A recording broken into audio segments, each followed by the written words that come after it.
Hi, it's Chelsea from DrillFam, and today's our first video. And I kind of wanted to be on a light topic, something I found kind of interesting when I was getting the DrillFam website together, and that was the National High School Drill Competition and how many dynasties there are. So when I talk about dynasties, I'm talking about teams, either male, I guess so armed or unarmed, that have won either first and second consecutively for a lot of years, essentially. It's crazy.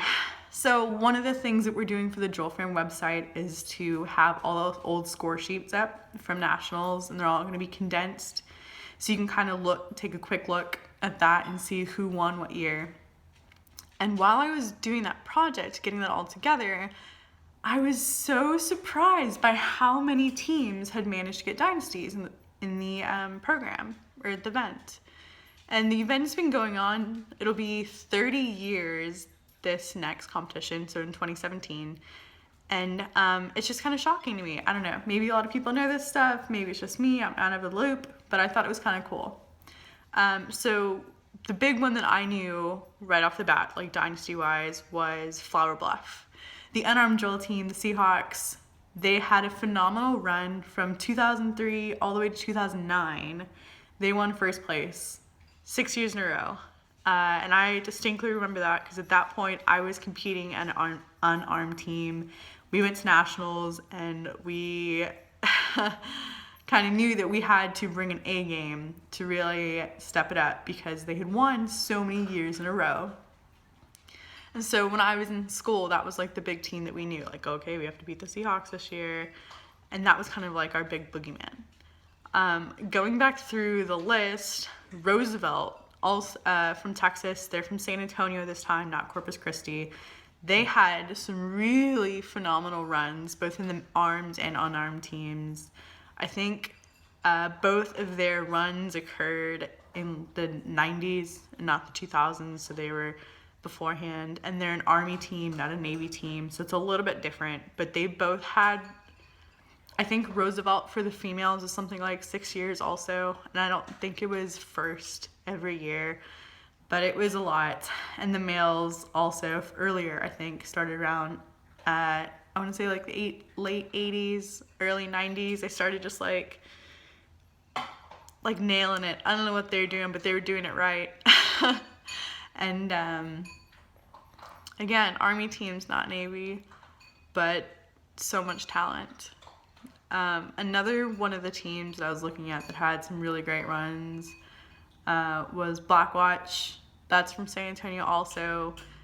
They had a shorter run than Roosevelt did, but they did a good job. When I was in high school, that was a name that we always knew was Blackwatch too. Lately, however, oh my gosh, the Air Force teams from San Antonio have been kicking ass. Those Clark females and Brandeis, they're like pulling it out. They've been kind of battling back and forth the past couple years, I think, but I mean, especially for Brandeis being such a new school. I think Brandeis opened in 2009. I could be wrong. But they just opened and they're already doing such a phenomenal job of getting their girls not only to nationals because they have to qualify now, but also getting them on the podium. That's so impressive and it takes a lot of work to even get a team to work together at all. So many kudos to them. For the guys, John Jay has been, the past couple of years, they've been doing a really good job of getting on the podium. I know there's no actual podium, I'm just saying that so you know what I mean. But yeah, it's been pretty incredible. And it's, I also thought it was really interesting that the dynasties, the teams that were winning almost year after year, were mostly Army, mostly from Texas, and mostly from San Antonio in particular, which is kind of cool because I'm from San Antonio. I don't know if you guys know St. Gregory's in San Antonio, but hey, I'm wearing their shirt.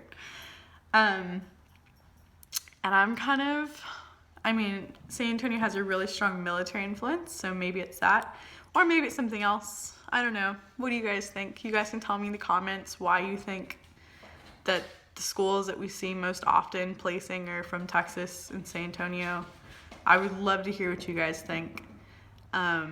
And if you guys know of any other dynasties in the drill world, I know that there's several in the professional, in like the World Drill Championships that I don't really know that much about. I'm trying to learn more. It's a slow process. But yeah, if you guys can think of any more of those, let me know in the comments below.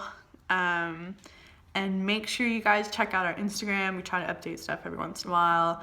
And at our website, which I'm really excited about, it should have all of the upcoming competitions on there with the dates, and that'll include high school competitions and college competitions and world or like professional competitions.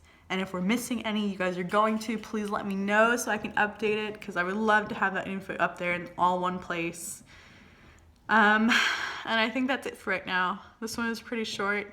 I'm still getting used to talking into a camera. I don't do this often, but it'll be more often, I promise. And if you guys are going to competition soon, because I know that school has just started for a bunch of people, let me know in the comments below. We're gonna try to come out and do footage for a lot of different competitions this year, but some we're not gonna be able to make it to, and I would love to contact some of you guys about getting your routines featured on the website or on that YouTube page. So I think that's it for now. If you guys have any questions, comments, or concerns, let me know.